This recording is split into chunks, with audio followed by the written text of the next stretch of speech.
ഭവനരഹിതരായ 50 കുടുംബങ്ങൾക്കായി Chandramma Madhavan Nair trust നിർമ്മിച്ച വീടുകളുടെ സമർപ്പണവും പുതിയ ഭവന പദ്ധതികൾക്കായുള്ള ധാരണാപത്ര വിതരണവും 24-ന് നടക്കും.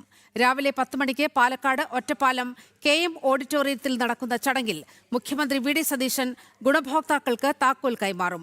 ട്രസ്റ്റ് ചെയർമാനും ഗൾഫ് വ്യവസായിയുമായ പമ്പ വാസൻ നായർ ചടങ്ങിൽ അധ്യക്ഷത വഹിക്കും. മന്ത്രിമാരായ N ഷംസുദ്ദീൻ, K തുളസി, VK ശ്രീകണ്ഠൻ MP തുടങ്ങി നിരവധി പ്രമുഖർ പങ്കെടുക്കും. പദ്ധതി തുടങ്ങി 20 മാസത്തിനുള്ളിൽ 48 വീടുകൾ പൂർത്തിയാക്കി നൽകാൻ ട്രസ്റ്റിന് സാധിച്ചതായി ട്രസ്റ്റ് ചെയർമാൻ പമ്പ വാസൻ വാർത്താസമ്മേളനത്തിൽ പറഞ്ഞു. ഈ വരുന്ന ജൂലൈ 24-ാം തീയതി നമ്മുടെ പ്രിയങ്കരനായ ബഹുമാനീയനായ മുഖ്യമന്ത്രി താക്കോൽദാനം ചെയ്യുന്നത് ബാക്കി 35 വീടുകളിൽ ബാക്കിയുള്ള 13 വീടുകളുടെ താക്കോൽദാനമാണ് നടക്കാൻ പോകുന്നത്. അതോടൊപ്പം 10 വീടുകളുടെ MOU കൊടുക്കുന്നുണ്ട്.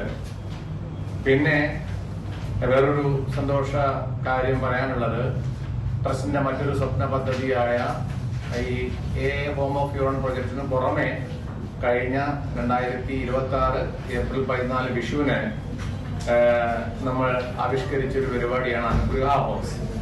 അനുഗ്രഹ ഹോംസ് എന്ന് പറഞ്ഞു കഴിഞ്ഞാൽ സ്ഥലത്തോട് കൂടിയുള്ള ഒരു പ്രൊജക്റ്റാണ്. എന്റെ സ്ഥലം ബേസിക്കലി ഇപ്പൊ ഞാൻ ഒട്ടനവധി കാര്യങ്ങൾ ചെയ്തു വരുന്നുണ്ട്. അപ്പൊ ഈ വീട് വെച്ചു കൊടുക്കുന്ന പദ്ധതിയിലേക്ക് തന്നെ നമ്മൾ വരാൻ കാരണം നമ്മുടെ ഗവൺമെന്റ് ഒരുപാട് വീടുകൾ വെച്ചു കൊടുക്കുന്നുണ്ട്, നമുക്കറിയാം.